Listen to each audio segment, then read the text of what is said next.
देखिए, हाँ अभी हो रहा है रिकॉर्ड। ठीक है, तो मैंने क्या बोला कि जो अप्लाइड फ्रीक्वेंसी है ना, वो थ्रेशोल्ड फ्रीक्वेंसी से कम है। और इज दैट थ्रेशोल्ड फ्रीक्वेंसी। अरे इतने में मेरे को एक चीज याद आई। अच्छा तुमने बीच में रोक दिया।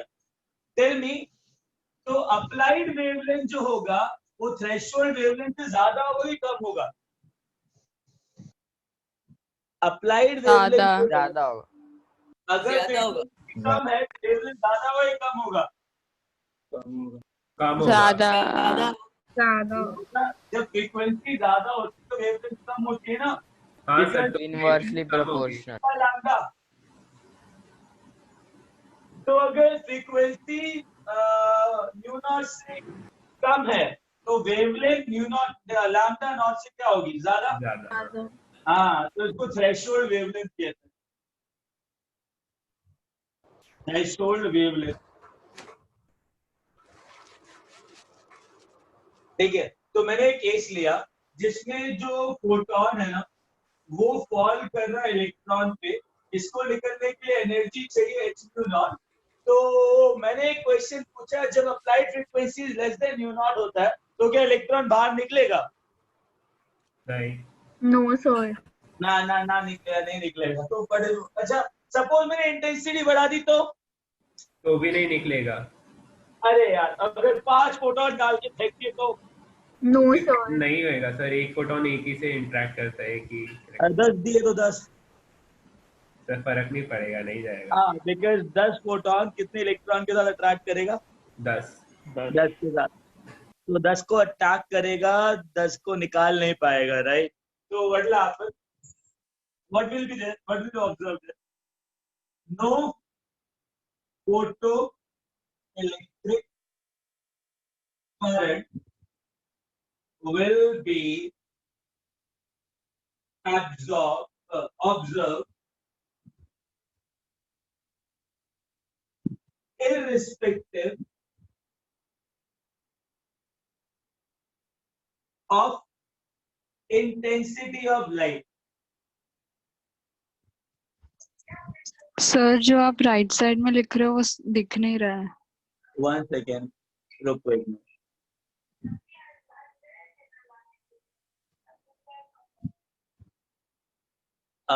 अभी दिखा? Yes. See?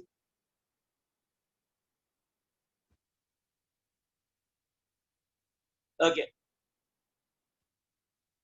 Now understand that irrespective of intensity of light, मतलब जितना भी इंटेंसिटी डालूं मुझे फोटो इलेक्ट्रिक इफेक्ट नहीं ऑब्जर्व होगा। Getting it? पहला पॉइंट क्लियर हुआ? केस 2 पे चले। Very good. हटाओ इसको, बोलो हाँ। Yes sir. Wait. Okay, wait.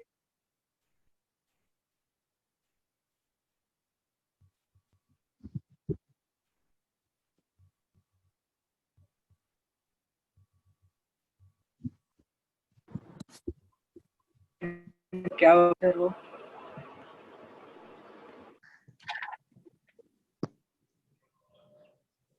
लो बेटा, हटाओ इसको।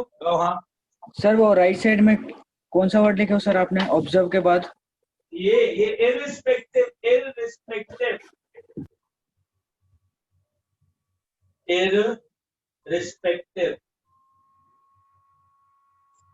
चाहे जितना भी इंटेंसिटी हो उससे फर्क नहीं पड़ता।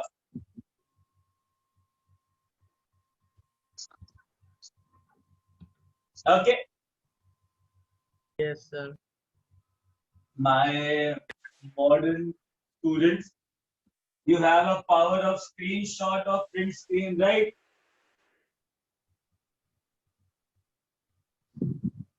Nowadays snipping tool is also there, right?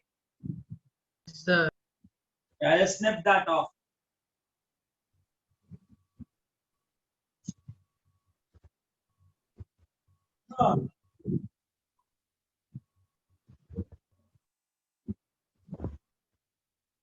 Okay, listen. Case 2. Case 2, right? If frequency is greater than equal to threshold frequency, that means applied wavelength is lesser than equal to required wavelength. It means that your applied energy is greater than equal to h nu naught. अब क्या होगा? अब क्या होगा? Current दिखेगा, electron बाहर आएगा. हाँ सर. हाँ, तो what will happen? Photo electric current will be observed, and that time what will happen? The kinetic energy of photoelectron, the electron which is emitted by the plate, is known as photoelectron, will be equal to the given energy minus the amount of energy required to eject an electron. So tell me one thing, जो kinetic energy है electron का, वो किसका function है? Intensity का कि frequency का? जो काइनेटिक एनर्जी है इलेक्ट्रॉन का, वो Frequency. हाँ जी. Frequency. Frequency. It is not a function of intensity. मतलब अगर इलेक्ट्रॉन को बाहर निकलने के लिए 2 इलेक्ट्रॉन वोल्ट चाहिए और मैंने 5 इलेक्ट्रॉन वोल्ट दिया, तो ऑब्वियसली जो काइनेटिक एनर्जी होगा that will be 3 electron volt. Suppose मैंने 2 फोटॉन दे दिए 5 इलेक्ट्रॉन वोल्ट के, तो वो 2 इलेक्ट्रॉन पे अटैक करेगा, तो 2 इलेक्ट्रॉन का एनर्जी होगा 3 इलेक्ट्रॉन वोल्ट. जो kinetic energy of photo electron है वो सिर्फ एनर्जी पे डिपेंड करता है, और वो एनर्जी सिर्फ फ्रीक्वेंसी पे डिपेंड करेगा. एक बात बताओ, number of electron which is coming out are a function of frequency और intensity? Intensity. Intensity. Very good. अगर 1 फोटोन दूंगा 1 इलेक्ट्रॉन आएगा, 10 फोटोन दूंगा 10 इलेक्ट्रॉन आएगा, 15 फोटोन दूंगा 15 इलेक्ट्रॉन आएगा. बट एक बात बताओ, इंटेंसिटी बढ़ाता रहूंगा करंट बढ़ता रहेगा सिर्फ एक पॉइंट तक. कब तक? जब तक सारे इलेक्ट्रॉन्स एंगेज नहीं हो जाते हैं. हाँ, जब तक सारे सैचुरेट नहीं हो जाते. राइट. पूरा फोटो इलेक्ट्रिक प्लेट जब तक पूरा सैचुरेट नहीं हो जाता तब तक तुम्हारा करंट बढ़ता रहेगा, और एक पॉइंट के बाद करंट क्या हो जाएगा? Constant. Let's say that current which is equal to charge per unit time is directly proportional to number of electrons emitted by our beloved photoelectric plate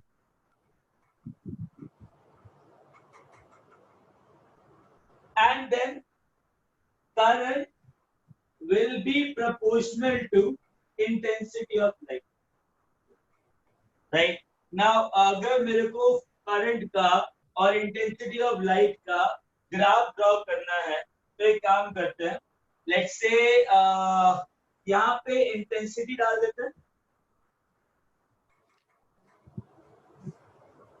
hopefully दिख रहा होगा. And this is current. What will happen if I'm increasing the intensity, right? The current will increase.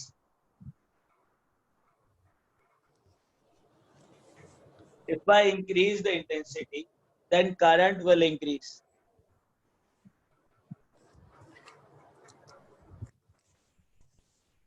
Getting it? तो होगा क्या?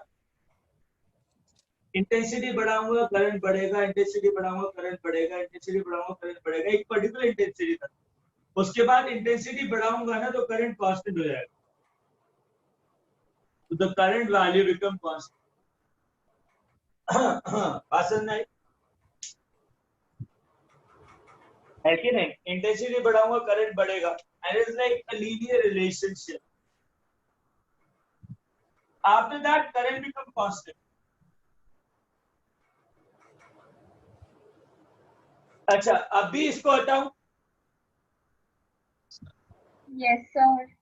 Great. Okay.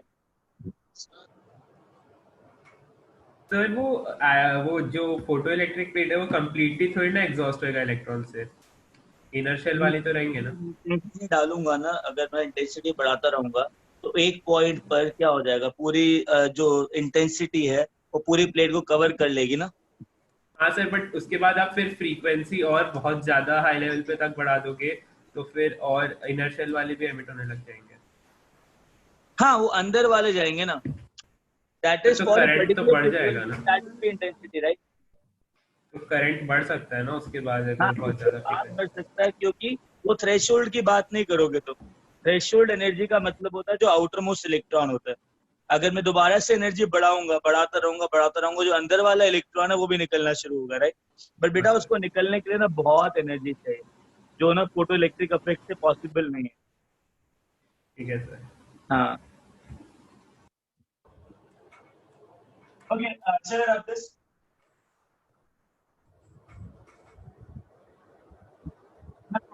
thought process was correct.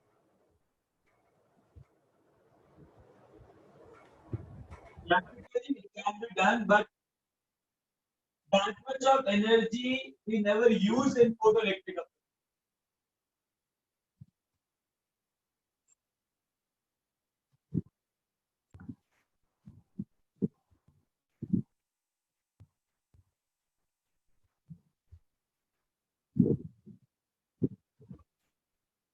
Okay, listen. H nu is equal to H nu naught plus kinetic energy. That is the photoelectric equation, right? Now understand one thing. Shall I do one thing? Nu is equal to, I just divide everything with what? H.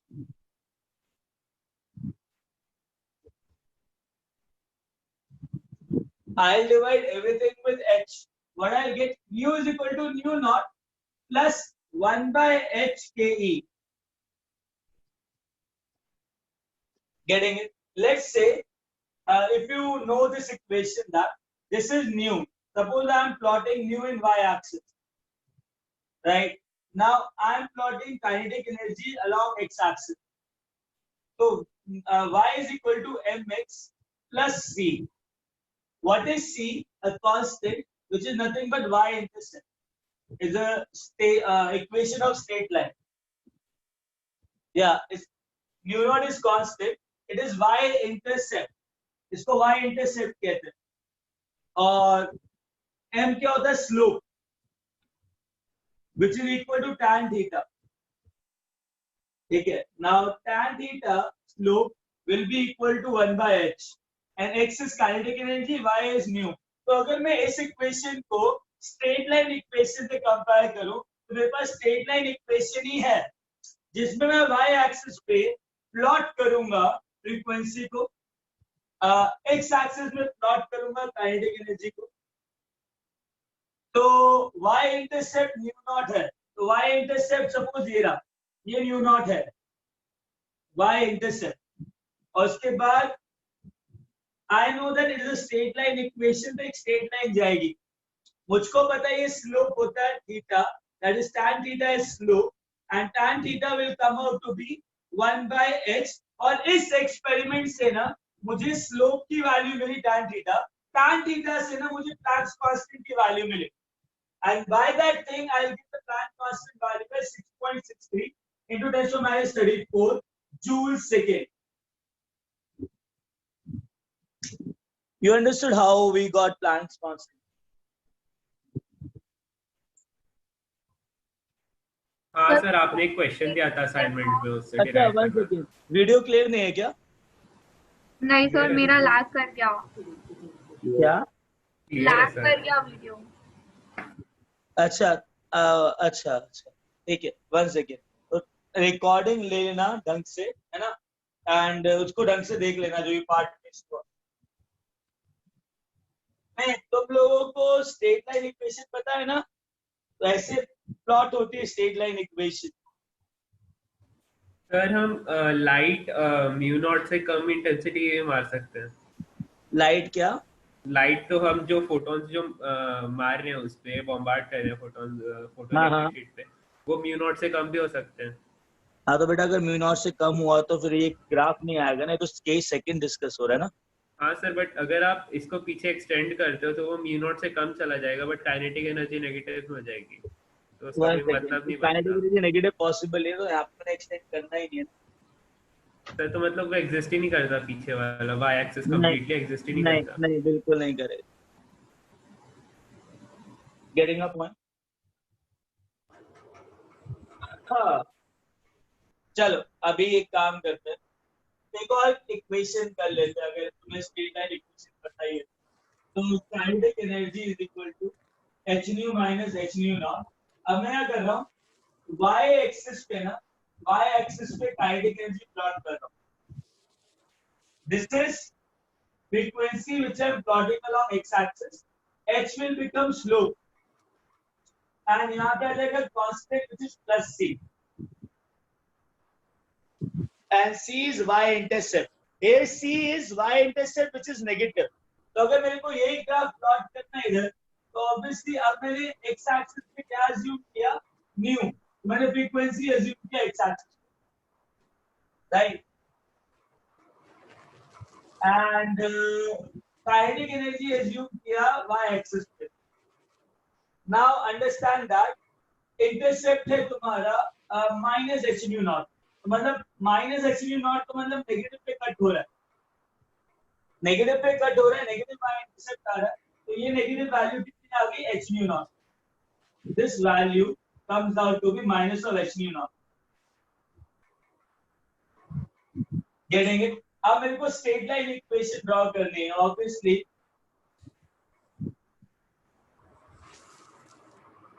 यहाँ पे, और ये straight line आएगा, ठीक है। Now if I am getting the straight line like this is theta and whereby tan theta is slope which comes out to be your h, right? And जहां जिस frequency से तुमको काइनेटिक एनर्जी ऑब्जर्व होना शुरू हुआ, वो जो frequency है यहाँ पे वो किसके इक्वल होगी, देखो ना म्यू यहाँ नॉट, म्यू नॉट। हाँ, न्यू नॉट, ये जो फ्रीक्वेंसी है वो न्यू नॉट की।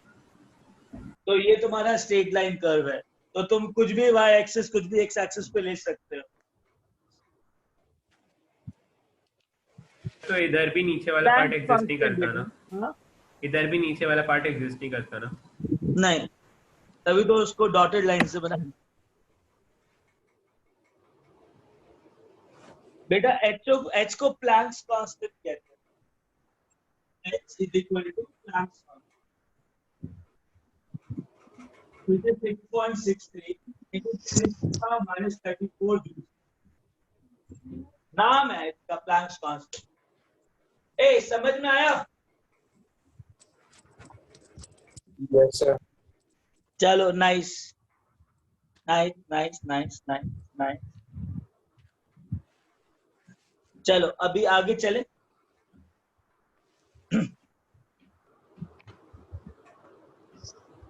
सुनो एक बात बताओ,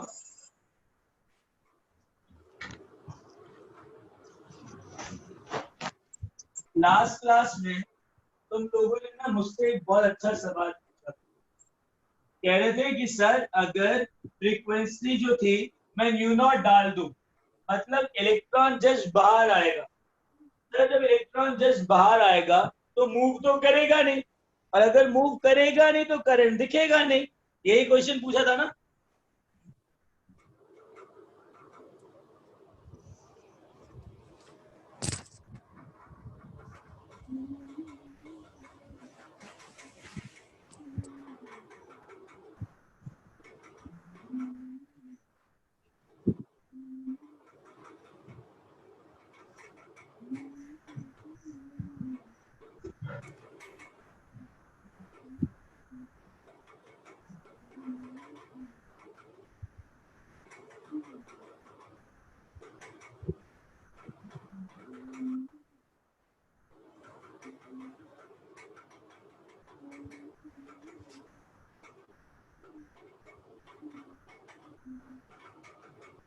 इसके अंदर वैक्यूम है।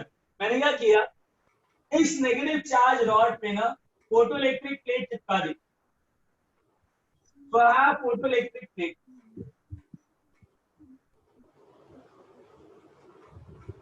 जब मैंने फोटोन को बम्बार्ड किया ना इसके ऊपर, जैसे ही फोटोन इस फोटो इलेक्ट्रिक प्लेट पे बम्बार्ड हुआ, जैसे ही मैंने लाइट दिया और यहाँ पे जो इलेक्ट्रॉन है इसका वर्क फंक्शन मीट कर गया, तो इलेक्ट्रॉन जब बाहर आएगा। जैसे ही इलेक्ट्रॉन बाहर आएगा ना, तो ये जो नेगेटिव चार्ज रॉड है वो इलेक्ट्रॉन को क्या करेगी, रिपेल करेगी। रिपेल करेगी। तो इलेक्ट्रॉन क्या करेगा, मूव करेगा, और इलेक्ट्रॉन मूव करेगा और डायरेक्टली इधर पहुंचेगा, करंट फ्लो होगा, सर्किट पूरा होगा, तुम्हारा एमीटर काम कर जाएगा, तो तुम्हें करंट मिल जाएगा इसके अंदर। Ammeter is used to find out current. तो बात समझ में आई कि फोटो इलेक्ट्रिक सेल का जो सेटअप होता है वो कैसे होता है, कि फोटो इलेक्ट्रिक प्लेट पे डालते हैं, जैसे इलेक्ट्रॉन बाहर के आए तो नेगेटिव चार्ज में उसको पुश कर देते हैं। Understood that? सर लेकिन करंट तो पहले से ही दिया हुआ है बैटरी सर। बेटा करंट तभी फ्लो करेगा ना जब सर्किट पूरा होगा। सर जब तक इलेक्ट्रॉन कैथोड से एनोड तक नहीं मूव करेगा तब तक ये सर्किट पूरा होगा। बीच में गैस है, बीच में वैक्यूम है, कुछ भी नहीं है। अच्छा हाँ ठीक है। बट सर तो सर कंप्लीट वैक्यूम तो इम्पॉसिबल है ना। जब तक इलेक्ट्रॉन पूरा सर्किट नहीं फ्लो करेगा तब तक सर्किट पूरा नहीं होगा। जब तक कंप्लीट वैक्यूम इम्पॉसिबल है ना। क्या कंप्लीट वैक्यूम पॉसिबल नहीं है ना। हाँ, स्लाइड वैक्यूम रखेंगे ना, वरना ट्यूब टूट जाएगी कॉन्ट्रैक्ट होके।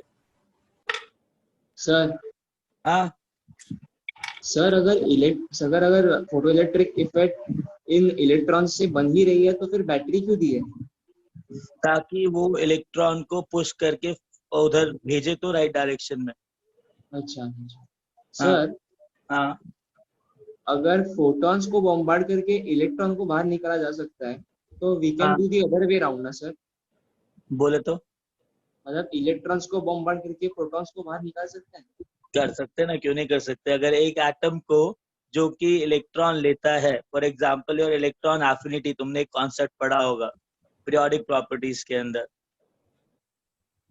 एक न्यूट्रल एटम को जब इलेक्ट्रॉन देते हो, जो एटम ज्यादा स्टेबल नहीं होता वो इलेक्ट्रॉन एब्जॉर्ब करके ऑब्वियसली एनर्जी रिलीज करता है ना।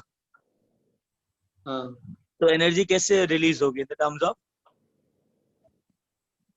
Photons yes. हाँ या अच्छा सर फॉस्फोरेसेंट मटेरियल्स का यही प्रॉपर्टी है ना। क्या? Phosphorescent materials. हाँ वही है।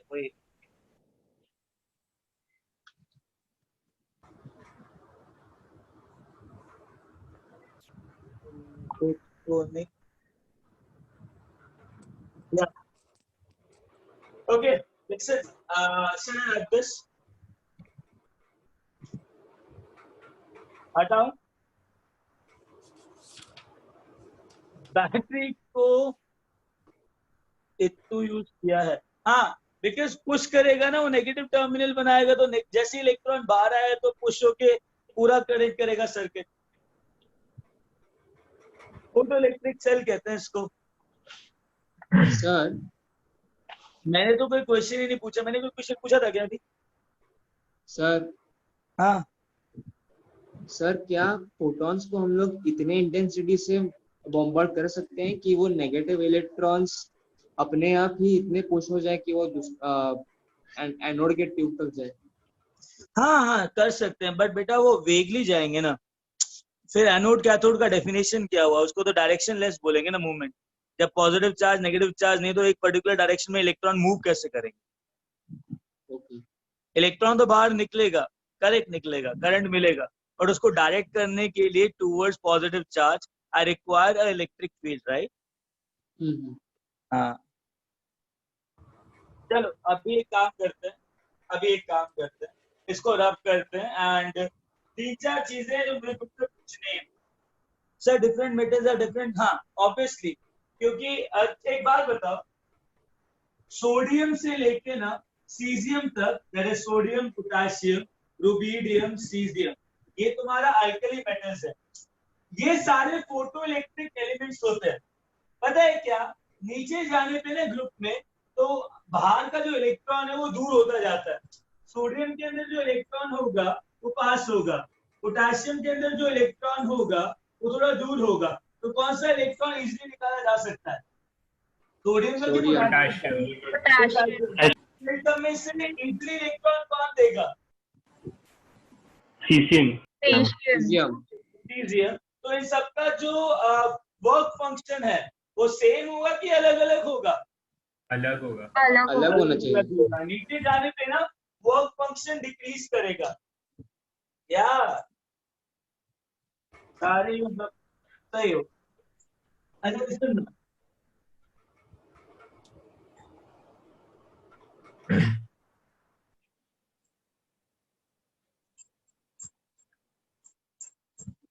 अब एक बात बताओ,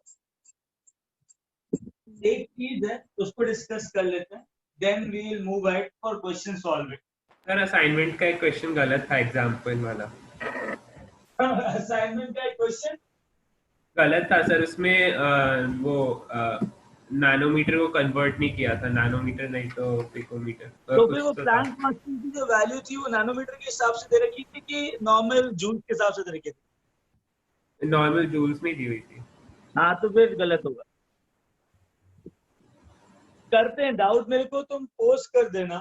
नहीं सर, उसके पार्ट ए गलत था बट पार्ट बी सही था। उसमें 3-4 पार्ट्स थे, उसमें एक पार्ट गलत था और बाकी सारे पार्ट सही थे। ओके ओके, देख लेते हैं। ठीक है, डाउट डिस्कशन के लिए क्लास लगवाता हूँ जल्दी, तो विल डिस्कस डाउट्स। ठीक है, चलो अभी इसको आगे चलते हैं ना। सुनो, ढंग से सुनना। अगर मेरे पास एक इलेक्ट्रॉन है, कौन sir? Why is photoelectric plate made up of sodium to cesium? Because sodium और से सीजियम तक ना जो आयोनाइजेशन एनर्जी होती है इन एलिमेंट्स की अपने पीरियड में लोवेस्ट होती है, तो इलेक्ट्रॉन इजिली इजेक्ट कर सकता है। ये बस एक इलेक्ट्रॉन दे के ना stable noble gas configuration attain कर सकते हैं। तो इनका outer most electron losing tendency बहुत हाई होता है, इसलिए इन लोगों को ना फोटो इलेक्ट्रिक मटेरियल की तरह यूज किया जाता है, क्योंकि आउटर मोस्ट इलेक्ट्रॉन इतना स्ट्रांगली बॉन्डेड नहीं होता है। सोलर सेल भी यही होता है क्या? नहीं नहीं, सोलर सेल ये नहीं होता है। सोलर सेल में इम्प्यूरिटी डाल के पोटेंशियल ग्रेडियंट यूज करते हैं, वो अलग चीज है। ओके लिसन, अभी सुनो। सपोज करो मैंने ना इस प्लेट में -200 वोल्ट डाल दिया। कितना डाला?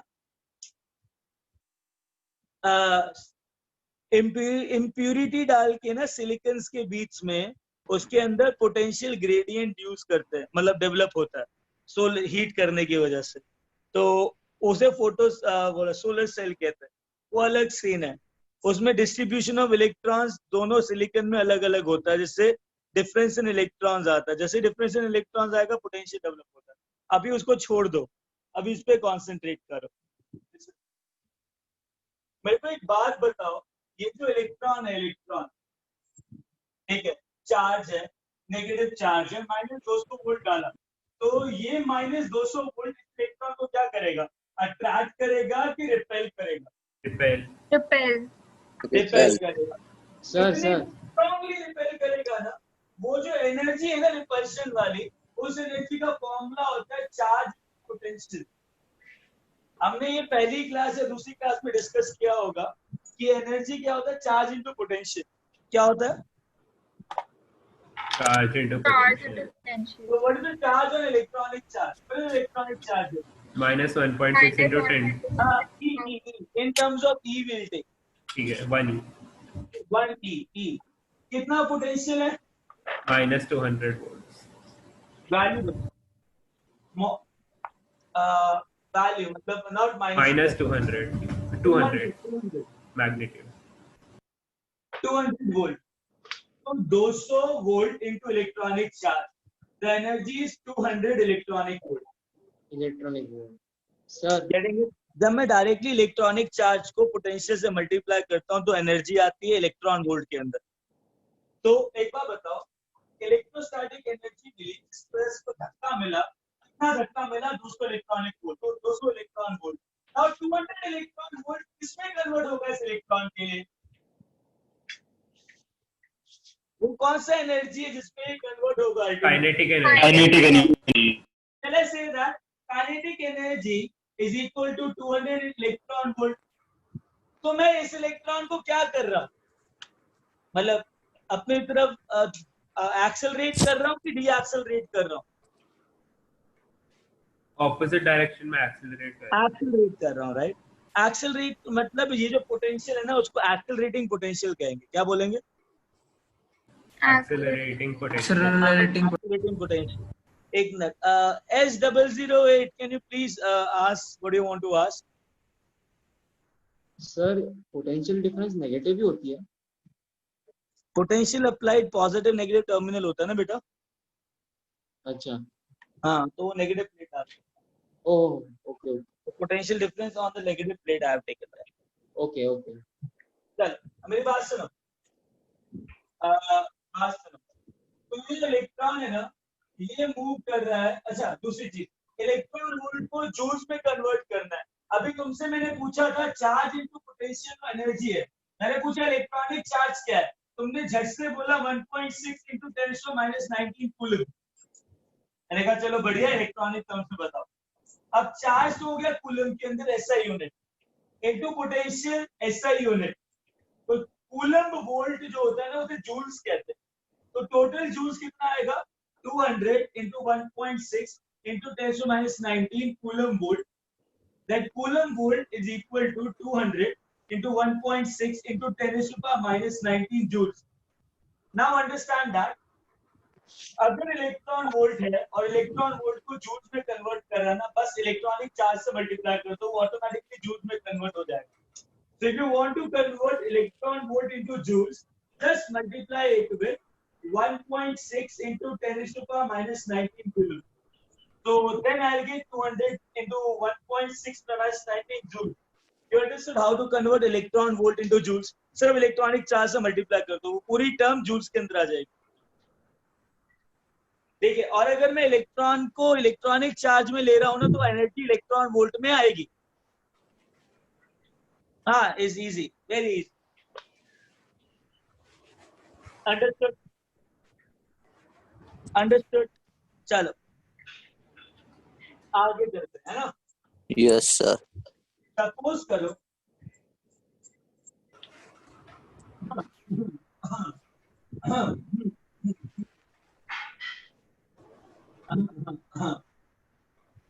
सुनो जरा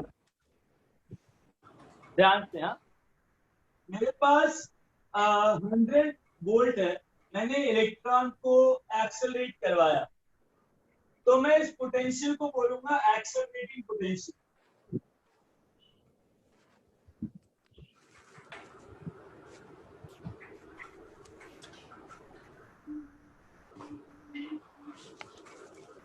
तो अब मुझे बताओ, जब इलेक्ट्रॉन 100 वोल्ट से रिपेल करके गया तो इसका काइनेटिक एनर्जी कितना होगा?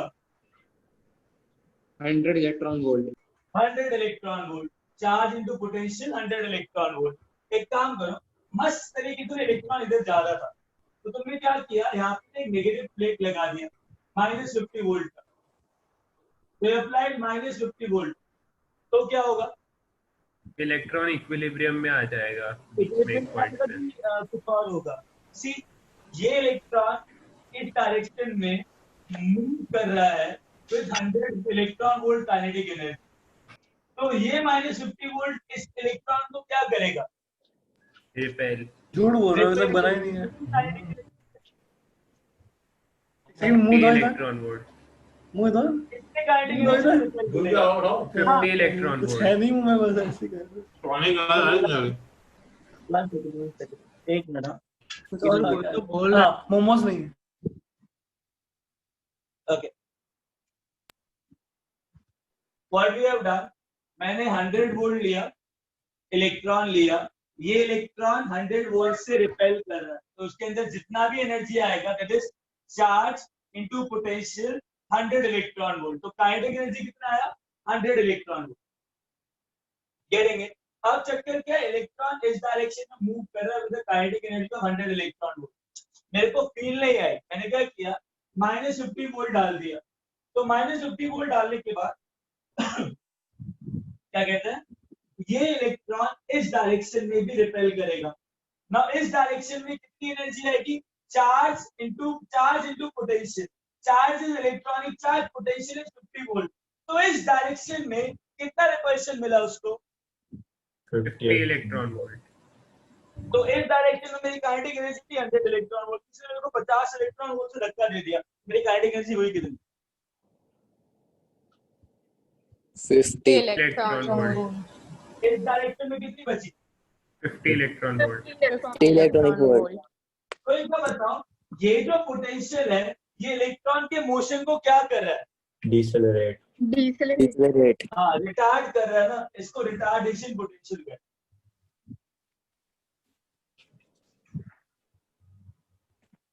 रिटार्डिंग पोटेंशियल और retardation potential.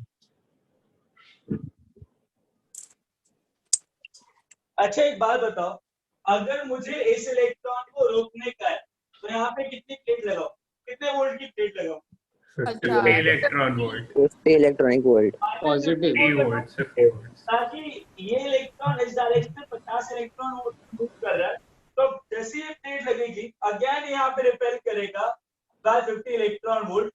Net kinetic energy क्या हो जाएगी, 0। तो इलेक्ट्रॉन क्या होगा, रुक जाए, स्टॉप हो जाएगा। रुक जाएगा ना। रुकने को क्या बोलते हैं, स्टॉप। इसको क्या बोलेंगे फिर, स्टॉपिंग पोटेंशियल या स्टॉपिंग पोटेंशियल। ये सिर्फ नामकरण है, बाकी काम सबका सेम है। ये धक्का देके बढ़ा रहा है, वो धक्का देके कम कर रहे हैं, वो धक्का देके रोक रहा है। तो काम के ऊपर इनका नाम आया है। Are you getting what I'm trying to say? Yes sir. Very good. तो अब बताओ इसको, यस सर। किसी को कुछ लिखना है इसके अंदर, वेट सर लिख रहे। हाँ 1 मिनट लिख लो।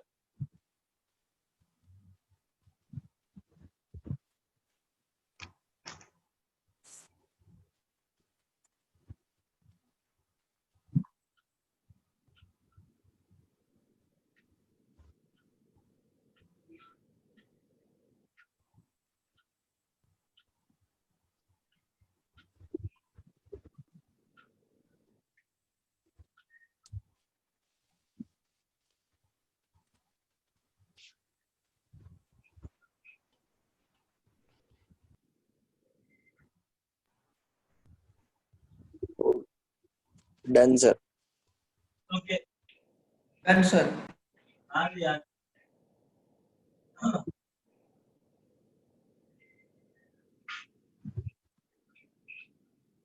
Okay. हाँ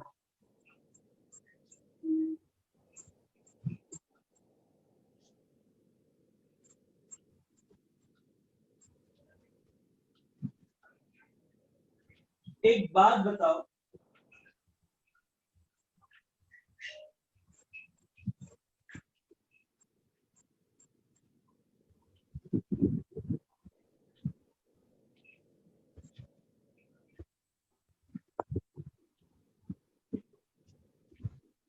okay, listen to this thing. Question. Photoelectric effect.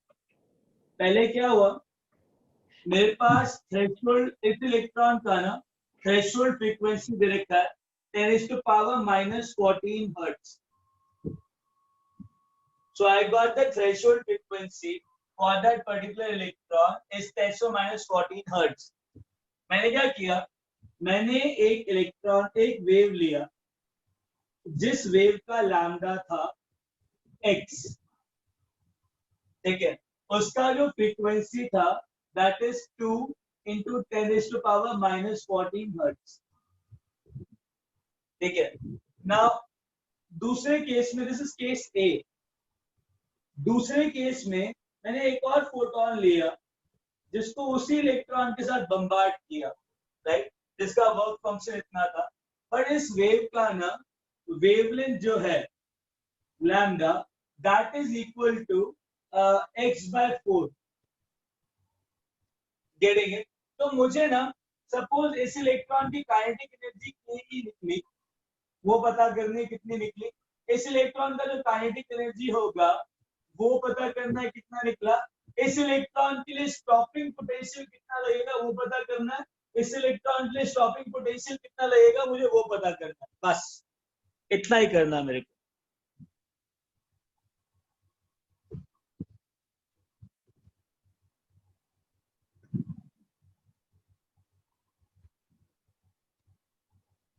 Question समझ में आया? फिर से बोलो, फिर से बोलिए। सुनो, this photon is bombarding on this electron. The work function of the threshold frequency of this electron is 10⁻⁻14 hertz. मैंने इतना एनर्जी दिया, इतना फ्रीक्वेंसी दिया। अब इसका जो वेवलेंथ दैट इज x, इसी इलेक्ट्रॉन को ना मैंने एक और वेव से बम्बार्ड किया, एक और फोटोन से बम्बार्ड किया जिसका जो वेवलेंथ था वो x/4 था। Getting it? तो मुझे दोनों केस के अंदर पता करना है कि काइनेटिक एनर्जी इलेक्ट्रॉन की कितनी है और दोनों इलेक्ट्रॉन को रोकने के लिए कितना पोटेंशियल चाहिए होगा। बस ये कैलकुलेट करना है। तुमको मैं 3 मिनट दे रहा हूं, करो, जल्दी करना। हाँ, और जिसने कर लिया that is fine, better, just do it nicely.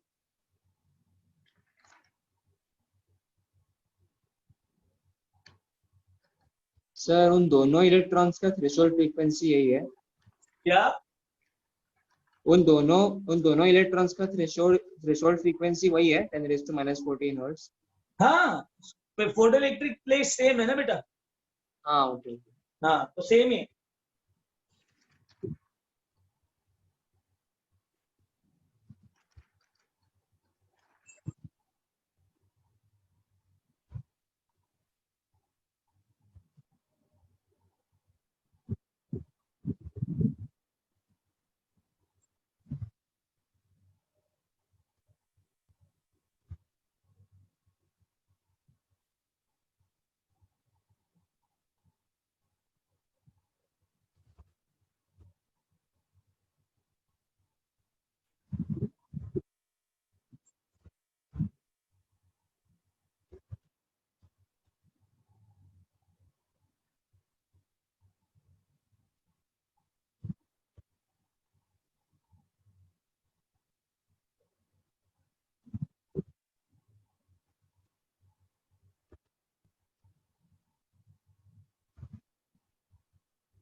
Okay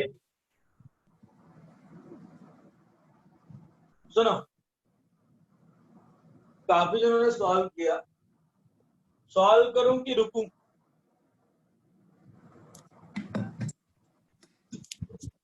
okay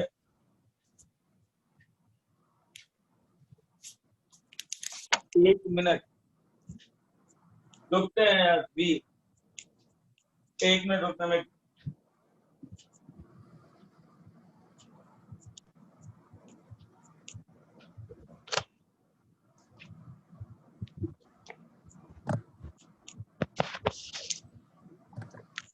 okay देख लेते हैं, देख लेते हैं, चेक दिस थिंग आउट।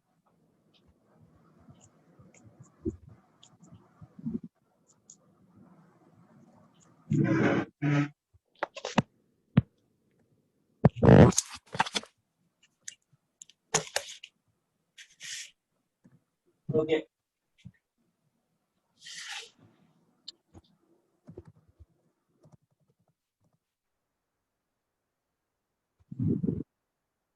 हाँ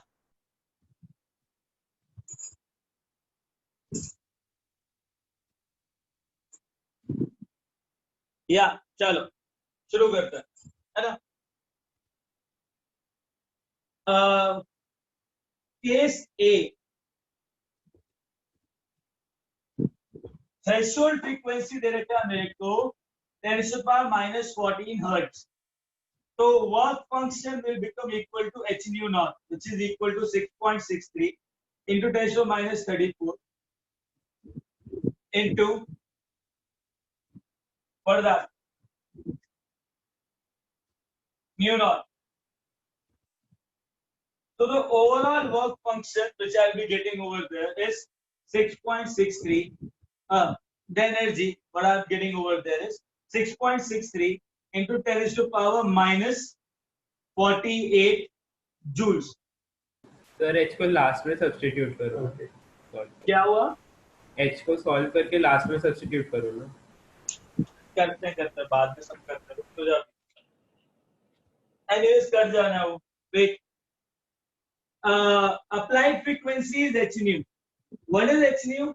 6.63 into 10⁻34 into what is the frequency? 2 into 10⁻⁻14 joules. -14. Now getting joules. So it will be equal to 6.63 into 10⁻⁻48 into 2 joules. So the kinetic energy of electron will be equal to h nu minus h nu naught. इसको इससे subtract किया तो 2 into this minus this, so obviously I'll be getting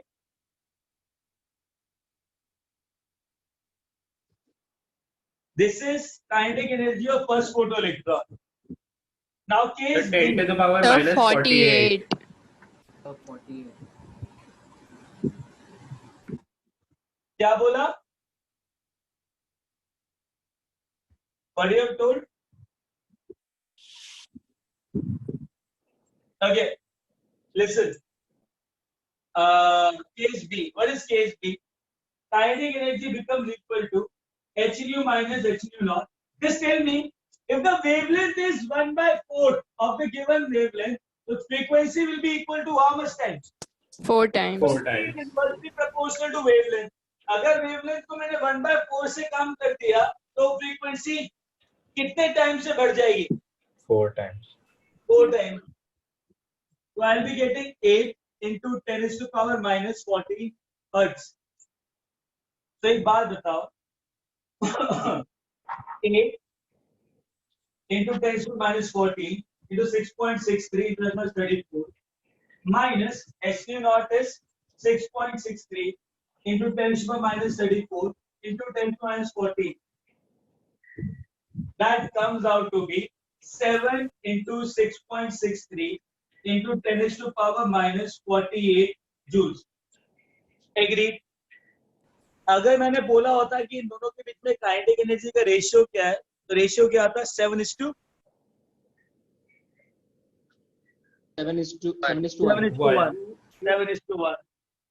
ठीक है, जब kinetic energy का ratio 7:1 है, तो स्टॉपिंग पोटेंशियल का भी जो रेशियो होगा वो भी 7:1 होगा, बिकॉज जितना ज्यादा काइनेटिक एनर्जी होगा उतना ज्यादा ही मुझे स्टॉपिंग पोटेंशियल लगाना पड़ेगा। हाँ सर। भाई अगर kinetic energy 50 electron volt, stopping potential 50, अगर kinetic energy 500 electron volt, stopping potential 500, तो it is also directly proportional to energy, जितना ज्यादा एनर्जी उतना ज्यादा stopping potential. Agreed? Yes sir. हाँ, तो मतलब kinetic energy of ejected photo electron, kinetic energy of ejected photoelectron will be directly proportional to the stopping potential, right? The stopping potential is directly proportional to kinetic energy of the ejected photon. Now listen to it. How to calculate stopping potential? I know that अगर kinetic energy इतनी है तो stopping potential भी इतना इसके equal होना चाहिए। मुझे ये बताओ, let's say stopping potential is V, तो यहाँ पे स्टॉपिंग पोटेंशियल डाला V, ये इलेक्ट्रॉन भाई साहब इधर आ रहा है, एनर्जी जूल्स में है, तो 6.63 into 10⁻34 जूल से, सॉरी 48 जूल से it is moving towards this potential.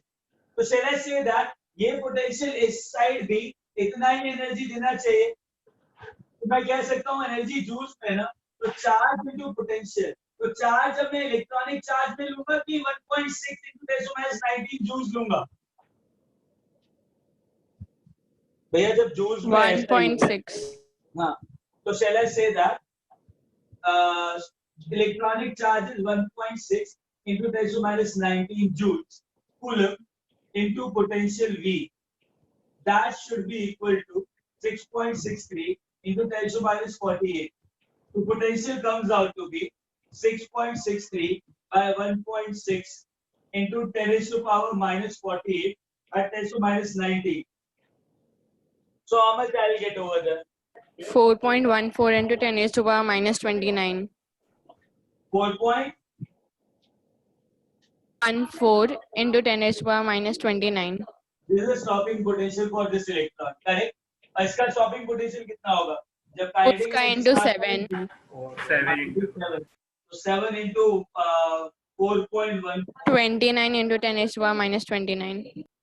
आपके डन? समझ में आया? आगे चले? Great, sir. Great. Yeah. अरे यार ऐसे आग ऊपर कर दिया। Okay, shall I rub this now?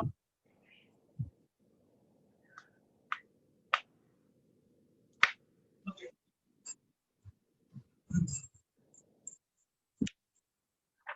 Sir वो स्टॉपिंग पोटेंशियल का यूनिट क्या है? वोल्ट,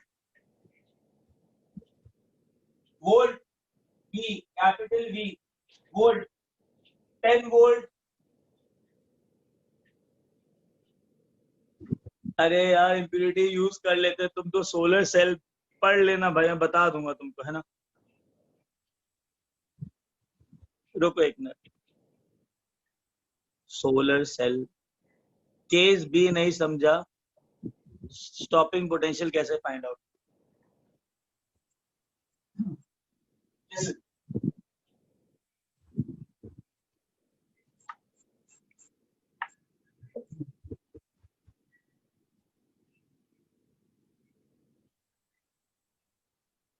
देखो यार, केस बी के अंदर ना जो फोटोन की एनर्जी है, ठीक है, उस फोटोन की एनर्जी होगी 4 इंटू उस फोटोन का फ्रीक्वेंसी होगा 4 इंटू 2 इंटू 10⁻⁻14 हर्ट्ज, बिकॉज जो इनिशियल फोटोन था उसका फ्रीक्वेंसी था 2 इंटू 10⁻⁻14 हर्ट्ज, और मुझे पता है कि अगर इसका वेवलेंथ 1/4 है तो फ्रीक्वेंसी 4 टाइम्स हो गया, तो इसका जो एनर्जी है दैट इज एच न्यू, वो इस एनर्जी के 4 टाइम्स हो गया, तो इसका जो एनर्जी हो गया that is h nu will be equal to 6.63 into 10⁻⁻34 into frequency that is 4 into 2 into 10⁻⁻14, तो टोटल एनर्जी हो गया 6.63 into 10⁻ 48 into 8 joules. एंड तुमको पता है इलेक्ट्रॉन को बाहर निकालने के लिए जो मुझे एनर्जी चाहिए थी वो थी 6.63 into 10⁻⁴ जूल्स. तो बेटा काइनेटिक एनर्जी कितना होगा? जितना तुमने एनर्जी दिया माइनस की एनर्जी, तो इसको ले लिया कॉमन, तो 8 - 1 कितना हो जाएगा? और उस केस के अंदर मुझे पता है जब उस इलेक्ट्रॉन की kinetic energy 7 into 6.63 into 10⁻⁴ joules थी, तब मैंने यहाँ पे एक पोटेंशियल रखा था और ये पोटेंशियल इसको इस डायरेक्शन में शिफ्ट कर रहा था, राइट. तो इसका जो बैक साइड एनर्जी होगा that is electronic charge into potential, and वो किसके इक्वल होना चाहिए था? जब उसको रोकना है तो टोटल एनर्जी के जितना भी काइनेटिक एनर्जी है उसके इक्वल उतना ही एनर्जी होना चाहिए था, स्टॉपिंग पोटेंशियल जितना. अब चक्कर क्या है कि ये एनर्जी जूल्स में है, तो जो इलेक्ट्रॉनिक चार्ज है तो मैं ई में नहीं लूंगा, कूलम में लूंगा. तो कूलम में लूंगा तो 1.6 into 10⁻⁹ कूलम आ जाएगा, that is volt, into volt will become joules. तो पोटेंशियल कितना आ जाएगा? 7 into 6.63 into 10⁻⁴ divided by 1.6 into 10⁻⁹. That comes out to be 29 into 10⁻⁻29 volt. ठीक है, ये ऐसे किया. केस भी समझ में आया किया कैसे?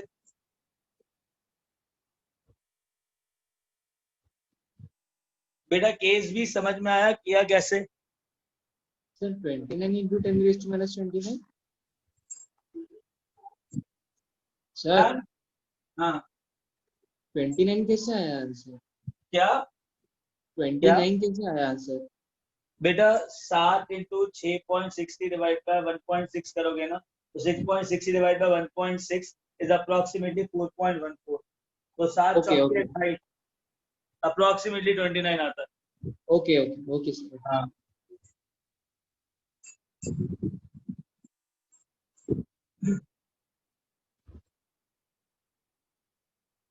okay, now listen.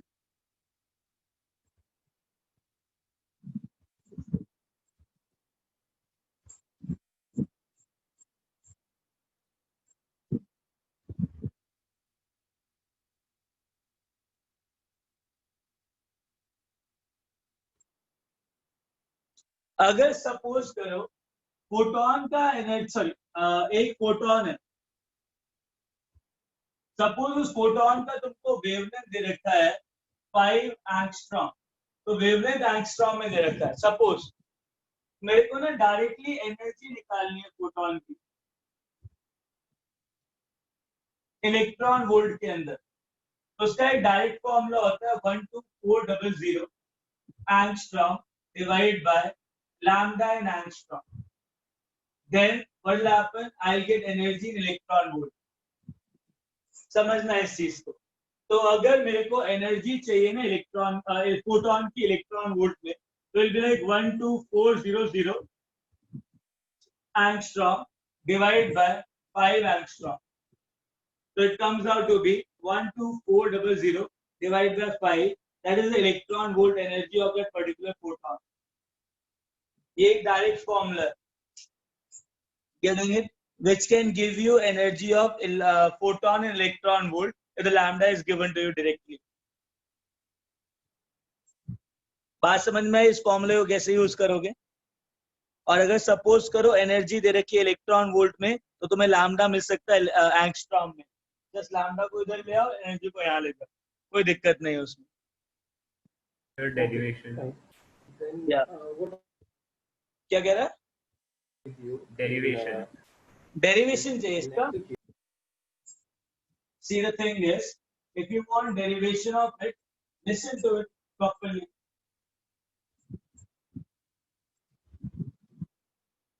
Suppose wavelength is given to me as x angstrom, which is equal to x into 10⁻⁻10 meter. Getting it? Now I know that energy is equal to hc by lambda. Right? Now energy of photon will become equal to h c by lambda.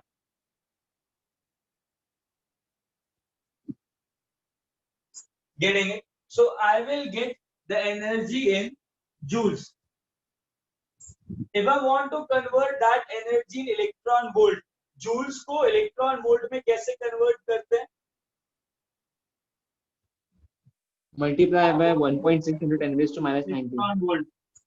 तो electron volt में convert करने के लिए क्या करना पड़ता है? 6.63 into 10 raised to the minus 34 into 3 into 10 raised to power 8 divided by x into 10 raised to minus 10 into 1.6 into 10 raised to the minus 19 electron volt. If I'm solving this approximately becomes 12400 electron volt by x, that is energy. Now x was given in angstrom, so directly use x in angstrom, you'll get the answer. This is a way of deriving it. You understood that?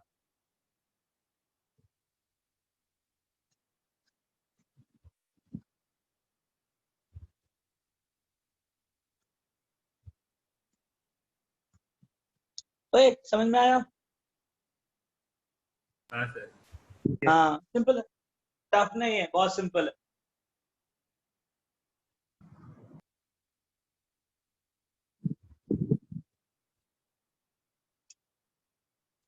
या why not? मैंने बोला अगर wavelength x angstrom है तो wavelength को lambda लेंगे, x angstrom हो जाएगा x into 10⁻10 मीटर. अगर वेवलेंथ लैम्डा है तो मुझे पता है ना एनर्जी होता है h म्यू, और म्यू क्या होता है c बाय लैम्डा. तो एनर्जी हो जाएगा तुम्हारा h c बाय लैम्डा.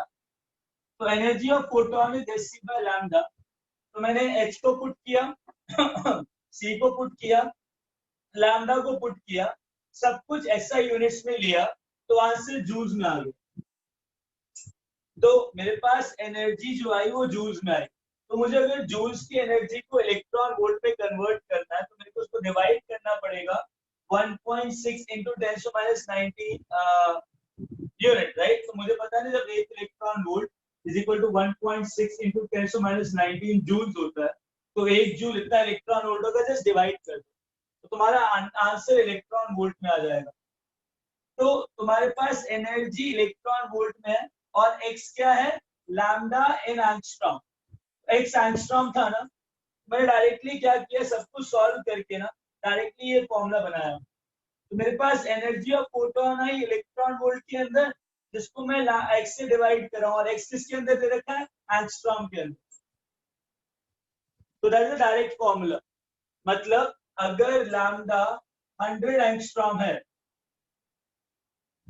तो मेरा energy of photon directly 12400 divide by 100, that is 124 electron volt होगा.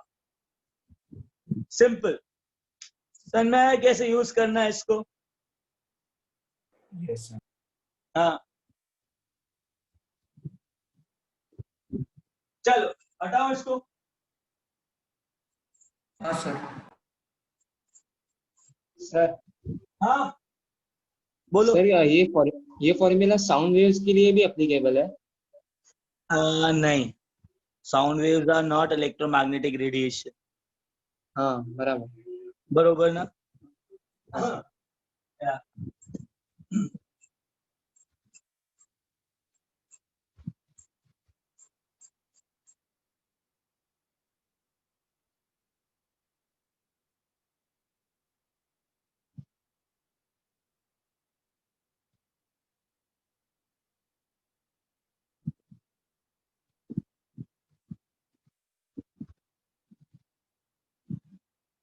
Okay, listen. Question.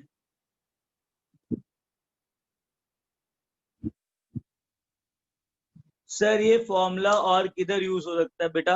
हर जगह यूज होगा जहाँ पे भी इलेक्ट्रोमैग्नेटिक रेडिएशन हो.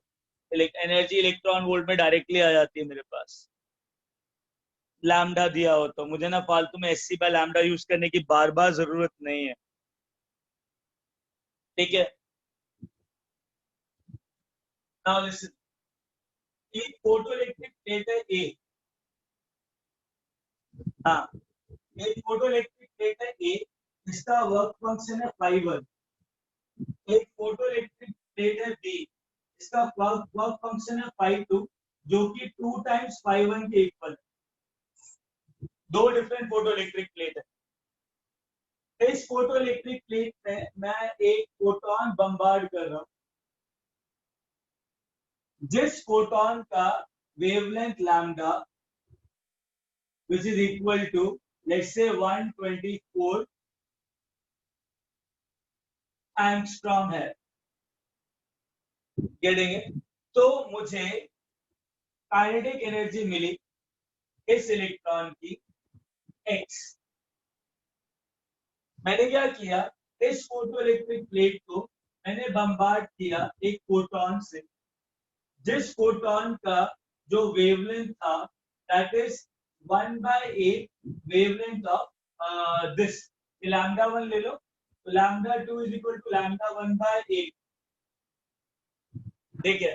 Then the electron comes out, this electron has a kinetic energy of let's say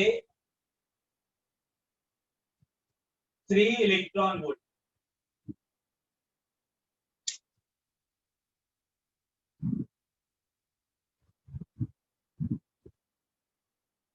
feel नहीं आए, रुको।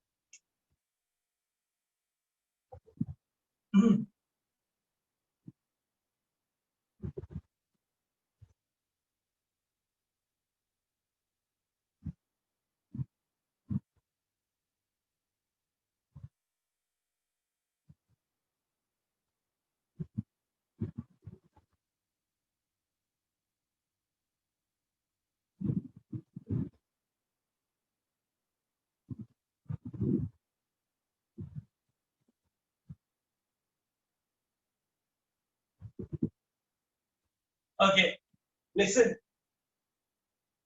इसका जो काइनेटिक एनर्जी है ना that is let's say 700 electron volt, ठीक है। तो ना मुझे पता है क्या चाहिए, मुझे x चाहिए, मुझे वर्क फंक्शन चाहिए, जल्दी। बहुत सिंपल है गाइस, बहुत सिंपल। सर क्या ढूंढना है? phi1 चाहिए, x चाहिए, phi2 चाहिए। Okay thank you. phi1 electron volt x है। काइनेटिक एनर्जी बेटा, kinetic energy of this electron is x। phi1 50 electron volts है। क्या? हाँ phi1 50 इलेक्ट्रॉन वोल्ट है। और phi2 तो फिर निकालिए। हाँ, phi 2 100 है। कितना अच्छा। टफ था। phi1 कितना? I know 50, right. 50 phi2 2 into 50 5 into 2 10 74 74 what 74? Kinetic energy. Okay. हाँ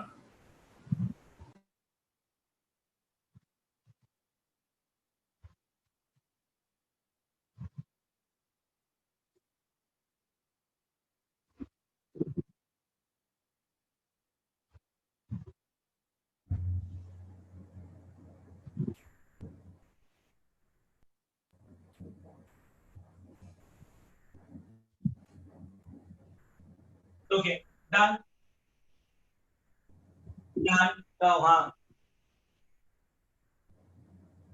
चलो हम शुरुआत। ए सबको आंसर आ गया?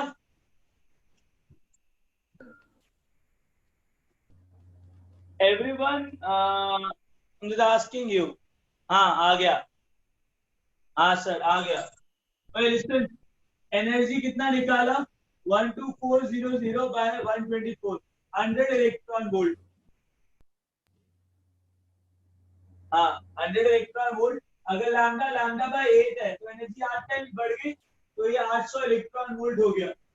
Energy is inversely proportional to lambda, तो 800 इलेक्ट्रॉन वोल्ट हो गया। 800 इलेक्ट्रॉन वोल्ट में 5 माइनस किया तो 700 आ गया। तो ऑब्वियसली 800 में से कितना लगा यहाँ पे? 100। phi2 2 टाइम्स phi1 किया तो phi1 कितना हो जाएगा 50। तो 100 में से 50 निकालने में लगा तो 50 आया इसका काइनेटिक एनर्जी। एग्री? बहुत सिंपल था, बहुत सिंपल।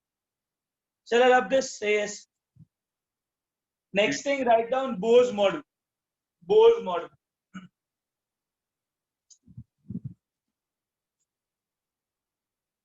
अच्छा 1 सेकेंड, नो ए K009 कहाँ अटके? How is 5150 electron volt? बात बताओ। 1 सेकेंड, दोबारा सुनो। हाँ, अगर लैम्डा 1 124 एंगस्ट्रॉम है तो एनर्जी कितना हो जाएगा? 100 इलेक्ट्रॉन वोल्ट। इतना समझ में आया? इतना समझ में आने के बाद जब लैम्डा बाय 8 हो जाएगा तो एनर्जी 8 टाइम बढ़ जाएगा। तो यहाँ पे 800 इलेक्ट्रॉन वोल्ट दे रहा हूँ।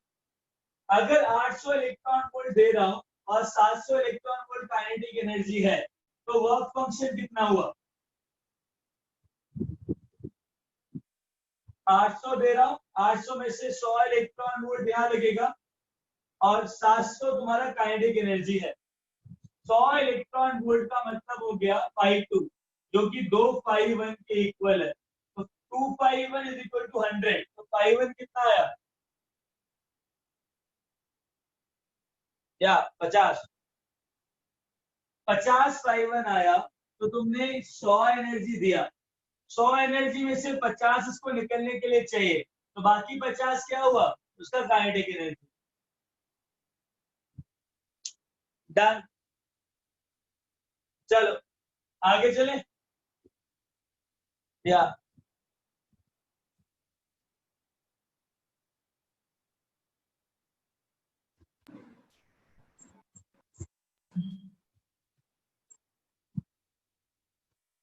आगे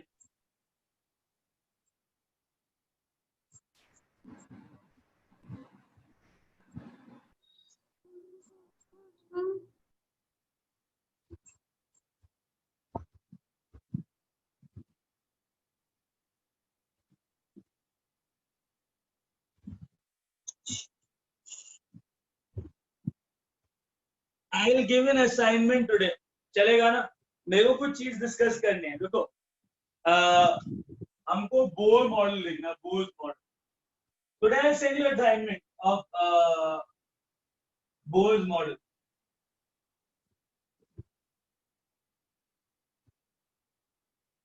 अच्छा एक बार बताओ, बोहर की जरूरत क्यों पड़ी?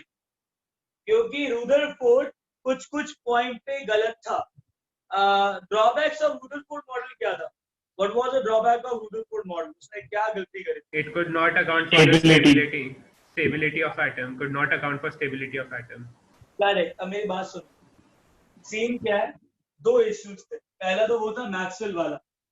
मैक्सवेल ने बोला था कि कोई भी accelerating charge particle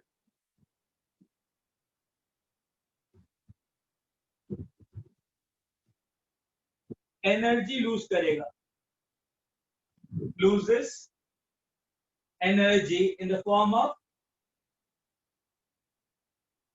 electromagnetic radiation. तो मुझे पता है ना कि जो इलेक्ट्रॉन है वो सर्कुलर मोशन एग्जिबिट कर रहा है। एक बात बताओ, अगर कोई भी इलेक्ट्रॉन सर्कुलर मोशन एग्जिबिट कर रहा है तो उसका वेलोसिटी v होगा। ऑब्वियसली जब इलेक्ट्रॉन ऐसे मूव कर रहा है इसके अंदर, तो अगर इलेक्ट्रॉन इधर है तो वेलोसिटी की डायरेक्शन क्या होती है सर्कुलर मोशन की? Tangential direction. किसी भी सर्कुलर मोशन का जो डायरेक्शन मिलता है that is along the tangent, right? तो उसका टैंजेंट के अंदर जो एक्सेलरेशन वेलोसिटी का डायरेक्शन हुआ वो ये हुआ। सपोज इलेक्ट्रॉन यहाँ पहुंचा तो टैंजेंशियल वेलोसिटी v हो गई। तो एक बात बताओ, क्या v जो है उसका मैग्नीट्यूड चेंज हो रहा है क्या? नहीं, बट डायरेक्शन चेंज हो रही है। मैग्नीट्यूड मोमेंटम चेंज होगा। तो एक्सेलरेशन का मतलब क्या होता है? Acceleration is nothing but v2 vector minus v1 vector divide by d2 minus d1। v2 minus v1 divide by d2 minus d1, right? हाँ सर। वेक्टर क्या है? वेलोसिटी का मैग्नीट्यूड चेंज नहीं हो रहा है बट वेलोसिटी का डायरेक्शन चेंज हो रहा है। हाँ सर। अच्छा, फिजिक्स में क्या चल रहा है तुम्हारा? कैलकुलस फिजिक्स में क्या चल रहा है? Calculus Calculus. Sir calculus. हम लोग एक्सेलरेशन में पहुंचे नहीं अभी तक। ओके, बट इतना तो पता है ना कि एक्सेलरेशन इज, अच्छा वेक्टर हाँ स्केलर, हाँ हाँ, इतना तो पता है। वेक्टर स्केलर पता सबको? हाँ सर। हाँ जी। अरे मेरा बहुत गंदा एक्सपीरियंस रहा है वेक्टर स्केलर, इसलिए पूछ रहा हूँ। वेलोसिटी वेक्टर है कि स्केलर है? वेक्टर है, वेक्टर वेक्टर। वेक्टर को वेक्टर। डिफाइन करने के लिए मैग्नीट्यूड भी चाहिए होता है और डायरेक्शन भी चाहिए होती है, करेक्ट? Yes sir. तो एक बात बताओ, ये v2 वेक्टर है, ये v1 वेक्टर है, तो मुझे v2 माइनस v1 चाहिए। तो अगर v2 यहाँ पर है और ये v1 है, तो what is minus of v1? Opposite direction. या तो v1 will be minus of v1 will be in opposite direction. Yeah, that will be minus of v1. तो मुझे v2 और माइनस v1 का रिजल्टेंट चाहिए, यही चाहिए ना, v2 vector plus minus v1 का रिजल्टेंट। तो वेक्टर का रिजल्टेंट क्या होता है? ये तो इतना नहीं पढ़ा है सर वेक्टर एडिशन और सब्ट्रैक्शन नहीं आता। सर हमें बस बोला क्या है आता है? कि अच्छा वेक्टर बताना सिर्फ वो माइनस v तक ही समझा सर। ठीक है, मैं क्या कह रहा हूँ, सुनो, छोड़ो उसको, ठीक है, छोड़ो उसको। मैं कह रहा हूँ वेलोसिटी जो है वेक्टर क्वांटिटी, ठीक है। तो अगर इलेक्ट्रॉन सर्कुलर मोशन में घूम रहा है तो वेलोसिटी चेंज हो रही है, क्योंकि वेलोसिटी का डायरेक्शन चेंज हो रहा है, मैग्नीट्यूड नहीं। 018 टेंशन मतलब मैं नहीं समझा रहा हूँ, ये मैं छोड़ दिया, जब वेक्टर आएगा तब समझाऊंगा इसको, अभी रहने दो, छोड़ दो, ठीक है, भूल जाओ ऐसा कुछ हुआ था लाइफ में। सुनो जरा ध्यान से, मैं कह रहा हूँ जब भी कोई सर्कुलर मोशन एग्जिबिट होता है तो वेलोसिटी, जब सर्कुलर इलेक्ट्रॉन घूम रहा होता है ना, तो वेलोसिटी का मैग्नीट्यूड सेम रहता है, पर डायरेक्शन हर एक पॉइंट पे चेंज होती है। क्यों?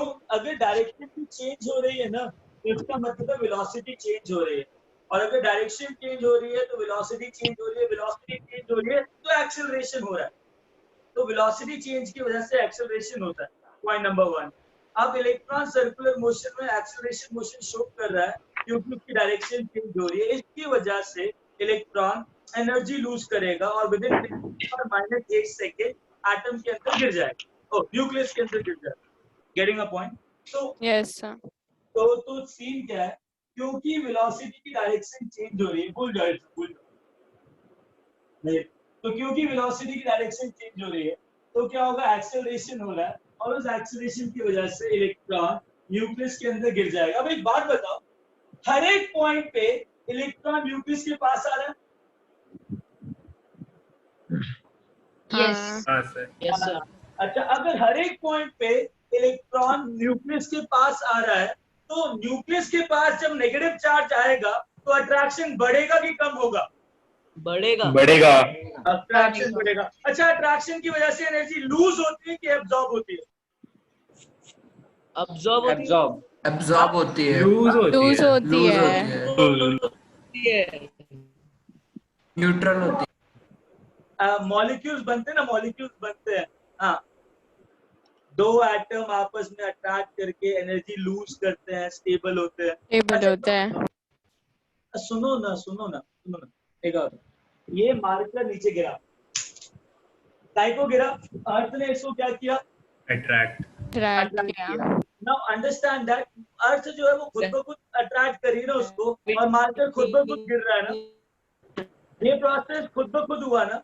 हाँ सर। हाँ, यूनिवर्स में जब भी कोई प्रोसेस खुद ब खुद होता है तो एनर्जी एनर्जी डिक्रीज लूज होती है। लूज होती है। More stable. स्टेबिलिटी अटेन होती है, करेक्ट? Yes sir. तो अगर अर्थ मार्कर को अट्रैक्ट कर रहा है तो हर एक मोमेंट में एनर्जी लूज हो रही है, अट्रैक्शन बढ़ रहा है, और ये प्रोसेस खुद ब खुद होगा और अट्रैक्शन से एनर्जी लूज होती है। जब एनर्जी लूज होगी तो मॉलिक्यूल स्टेबल होगा और कोई भी सिस्टम स्टेबल होगा। एक बात बताओ, तुम ऐसे ही बैठे हो और मैं तुमको गरम तपते हुए तवे के ऊपर बिठा दूं तो कब ज्यादा स्टेबल होगे? ऐसे ही बैठे ऐसे ही। तब। तपते हुए तवे से तुम्हें एनर्जी मिलेगी ना, तो हाँ, गेन ऑफ एनर्जी से स्टेबिलिटी आएगी कि अनस्टेबिलिटी आएगी? गेन ऑफ एनर्जी से Instability. अनस्टेबिलिटी। तभी बोला था कि अट्रैक्शन से एनर्जी लूज होती है, स्टेबिलिटी गेन होता है, और रिपल्शन से एनर्जी गेन होती है, अनस्टेबिलिटी होती है। अब एक बात बताओ, हर एक मूवमेंट पे ना इलेक्ट्रॉन अट्रैक्ट कर रहा है न्यूक्लियस के पास, तो मैं कह सकता हूँ ना कि हर एक मूवमेंट पे एनर्जी लूज करेगा, हर एक मूवमेंट पे अट्रैक्शन बढ़ रहा है, हर एक मूवमेंट पे न्यूक्लियस के पास जा रहा है, जैसे जैसे पास जा रहा है तो एनर्जी क्या करता रहेगा, एनर्जी लूज करेगा। जो एनर्जी लूज हो रही है वो कॉन्टिन्यूअस है कि डिसकॉन्टिन्यूअस है? Continuous है। लॉस ऑफ एनर्जी है ना, तो अगर कॉन्टिन्यूअस लॉस ऑफ एनर्जी है तो इस कॉन्टिन्यूअस लॉस ऑफ एनर्जी से जो स्पेक्ट्रम मिलना चाहिए था ना मुझे, वो वो नहीं मिला। कॉन्टिन्यूअस मिलना चाहिए था, बट जब मैंने एटम का स्पेक्ट्रम चेक किया ना एक्चुअली, तो वो डिसकॉन्टिन्यूअस निकला और डिस्क्रीट निकला। तो अगर एटम इलेक्ट्रॉन गिर भी रहा है ना एटम के अंदर, तो कॉन्टिन्यूअसली एनर्जी लूज करना चाहिए था, जिससे कॉन्टिन्यूअस स्पेक्ट्रम मिलता, बट अब मुझे जो स्पेक्ट्रम मिल रहा है that is discontinuous, correct? Yes sir. हाँ, तो मतलब रुदरफोर्ड अंकल एकदम गलत है। इलेक्ट्रॉन न्यूक्लियस में गिर भी नहीं रहा, क्योंकि अगर गिर रहा होता ना तो कॉन्टिन्यूअस स्पेक्ट्रम मिलता, डिसकॉन्टिन्यूअस नहीं। अब कॉन्टिन्यूअस स्पेक्ट्रम क्या होता है, डिसकॉन्टिन्यूअस स्पेक्ट्रम क्या होता है, बाद में करेंगे, बस इतना समझ लो कि एनर्जी जब कॉन्टिन्यूअसली रिलीज होती है ना तो स्पेक्ट्रम कॉन्टिन्यूअस होता है। स्पेक्ट्रम होता क्या है, 2 क्लासेस के बाद कर लो, है ना। कल हम full fledged Bohr model use करेंगे, मतलब स्टार्ट करेंगे, ठीक है।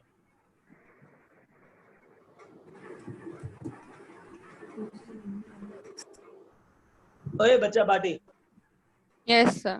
डन करें? आज टाइम जल्दी नहीं हो गया लेक्चर का? बहुत जल्दी। आई डोंट नो बहुत जल्दी, ऐसा लगा कि अभी शुरू हुआ है। 10-15 लेक्चर लेट चालू हुआ तो आप थोड़ा एक्सटेंड कर दो। 5-10 सर मिनट चलेगा, ब्रेक नहीं चाहिए। तो एक काम करते हैं, नहीं मेरी क्लासेस के बाद, तो एक काम करते हैं कल एक्सटेंड करते हैं ना। Okay sir, very good. Sir last lecture रखो ना अपना, जितना एक्सटेंड कर, लास्ट लेक्चर रखो ना अपना, जितना एक्सटेंड करना चाहो करते जाना। अरे यार बात करता हूँ मैं कल, लास्ट में करवाता हूँ। नहीं ठीक है, रहने दो sir. Bye. Bye. Thank you Bye, sir. sir. Bye. Bye रुको मैं, Thank you. हाँ बाय, टेक केयर।